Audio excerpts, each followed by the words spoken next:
Hi, everyone. I'm Dr. Marie Murphy, and I'm a non-judgmental infidelity coach.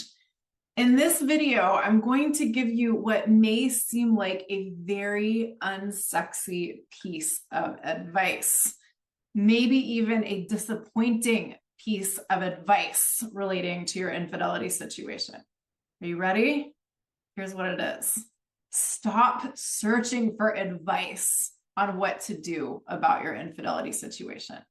Stop searching for answers about what you should do about your infidelity situation. Stop passively consuming other people's opinions or guidance. Stop passively consuming information about infidelity. Here's why I say this. Dealing with your infidelity situation is kind of like getting exercise or brushing your teeth. There's no substitute for actually doing it yourself. You can listen to other people talking about brushing your teeth. I don't know why you would, but you could. You can watch other people exercising, as many of us often do when we watch sports on television, for instance. But if you want the benefits of teeth brushing or exercising, you have to actively go and do those things. And if you want guidance on how to do those things, you can get some guidance on how to do those things, but then you actually have to go and do it. If you've never brushed your teeth before, you can get some pointers, but eventually you have to put the damn toothbrush in your mouth and make contact with your teeth, right? So this may sound silly, but it's important. Quite a few clients come to me and tell me that they've read everything on the internet or watched everything on TikTok about infidelity. And most of what they read or watch makes them feel terrible, but they just can't stop reading it or watching it because it's so weirdly compelling. But all of this stuff they've consumed hasn't helped them very much. And that's the case. The reason why it hasn't helped them very much is true for multiple reasons. And one of them is this. A lot of the so-called advice that's out there for people engaging in infidelity is total horseshit. I know that's not a very diplomatic thing to say, and I'm kind of sorry to say that, but I'm also kind of not sorry. A lot of the discussion that's out there, readily available to anyone who wants it, is informed by widely shared antipathy towards infidelity and people who engage in it. So in other words, a lot of the advice out there for people who are cheating is predicated on the idea that cheating is really bad, and if you are cheating, you are really bad. My belief is that if you're engaging in any kind of infidelity, this kind of thinking and advice that's predicated on this kind of thinking is not going to help you at all.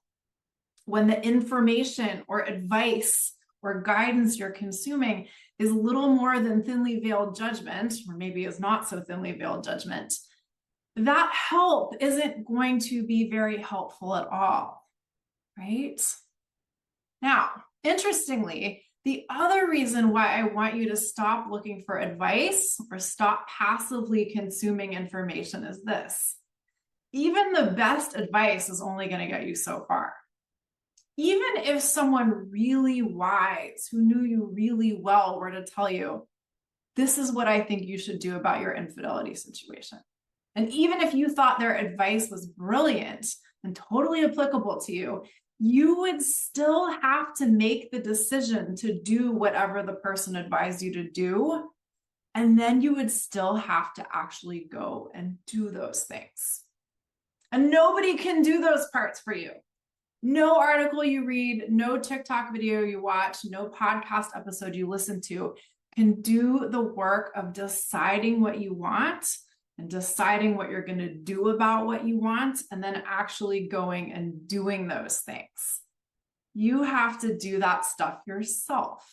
You can get help as you do those things, and having good help as you do those things can be very valuable indeed. But whatever you end up doing will require your active participation. Now, I do want to make it clear that consuming some advice or guidance is fine. I'm not saying never ever listen to a podcast episode or read an article or whatever, right? But if you want to change your infidelity situation, at some point you are going to have to do more active participation in changing your infidelity situation and less passive consumption of information about infidelity. Right? And that's what I help people do. I help people actively participate in changing their infidelity situations. In the most general terms, I help people who are engaging in infidelity to deal with their feelings, clarify what they want, make decisions about what they're going to do, and then actually do what they've decided to do. And if all of that sounds really simple, you're at least partially right. Doing all of the things that I just mentioned doesn't have to be complicated. But often our experience of dealing with our feelings, clarifying what we want, making decisions, and then making change does end up being pretty hard and pretty complicated. Here are some of the reasons why. Infidelity situations tend to involve a lot of really intense emotions. And some of those emotions feel great, but many of them feel really, really uncomfortable. And most of us are not at all skilled at dealing with our intensely uncomfortable emotions. And this matters for a lot of reasons. And one of them is that when emotion is high, intelligence tends to be low. In other words, it can be really hard to think clearly about what we want and what we don't want when we're in a state of super heightened emotions, especially if we find ourselves ping-ponging back and forth between intensely pleasurable and intensely uncomfortable emotions. So even if you consider yourself to be a pretty good decision maker in some areas of your life, it may be really hard for you to make decisions about your infidelity situation if you're on a wild emotional roller coaster ride and you have no idea how to get off of it. Or more specifically, if you have no idea how to deal with those really intense emotions you're experiencing. So one of the things we need to learn how to do is deal with our intensely uncomfortable emotions in a skillful, conscious way. And that's one of the things that I hope people do.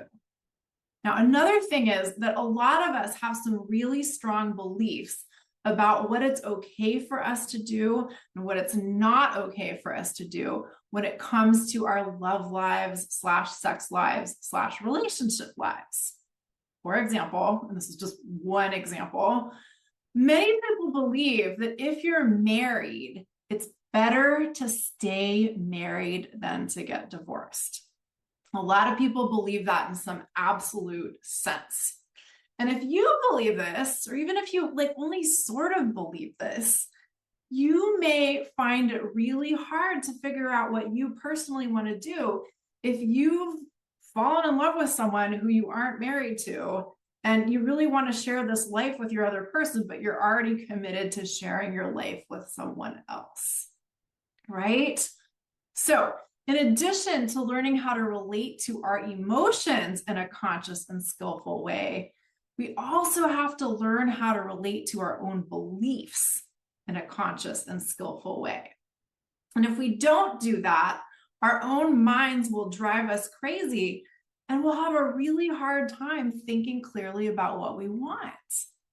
If you don't believe you have permission to want certain things, it's pretty hard to honestly assess your own priorities and desires. And if you can't honestly assess your own priorities and desires, it's pretty hard to resolve your infidelity situation in a way that's truly right for you. So one of the other things we have to do is work on the beliefs that dictate what you believe is possible for you or available to you. A lot of us have never given ourselves radical permission to want whatever we might want in our love lives. So if you haven't yet done that, you're not alone. But if you're engaging in infidelity and you're trying to figure out what you want to do about that, it may be time to give yourself that radical permission to explore what you really want in that area of your life. And you may need help giving yourself that permission. And that's what I'm here for. Now, again, I really want to stress that everything I've just been talking about, exploring what you want in your love life, dealing with your feelings, dealing with your operating beliefs, is a process that requires your active participation. Nobody can deal with your feelings for you, right? They may be able to tell you how to do it, but then you actually have to practice doing it, and you may need coaching to do it better. Nobody can think your thoughts for you. Nobody can make decisions for you. Nobody can execute on a decision for you. You can get help as you do these things, but you can't read about these things and have them done for you, right? So what I want to suggest is that you can save yourself a lot of time and suffering by learning how to approach your infidelity situation and putting what you learn into practice, rather than hoping that there's a magic answer out there that will bring your infidelity situation to a more satisfying state without much involvement on your part, without having to do anything more than read the next article you find or look at the next social media post you come across. The good news is I can teach you how to deal with your infidelity situation in a way that you feel great about. You don't have to know you don't have to know what to do or how to do it yet. You just need to be willing to learn new ways of relating to your infidelity situation and be willing to actively make use of what you learn. I will give you tools, not rules, and I will help you put those tools into practice. And I promise you, this is so much more empowering than endlessly searching the interwebs for some elusive magic answer. So, are you ready to get started? Are you ready to find some relief from the drama and difficulties of your infidelity situation? Are you ready for a clear path forward? If you are, then let's get to work. There are two ways you can have me as your coach. You can enroll in my self-guided course. You're not the only one. This course contains powerful teachings delivered to you through videos in a private online portal and assignments that will help you make use of what I teach. If you've enjoyed this video or any of my others, you will absolutely love my course. So head on over to my website, mariemurphyphd.com, and get yourself enrolled. There is also the option for us to work together one-on-one via Zoom. When we work together one-on-one, you get my very focused attention on the specifics of your unique infidelity situation. You get all of my radically compassionate guidance and all of my no BS tough love. If you're ready to start working with me one-on-one, book yourself an introductory coaching session with me. Again, that's through my website, mariemurphyphd.com, and we will get started. And of course, there's also my podcast, Your Secret is Safe with Me, which you can listen to wherever you access podcasts or you can find on my website. I wish you a wonderful rest of your day. Thanks so much for sticking here with me. Bye for now.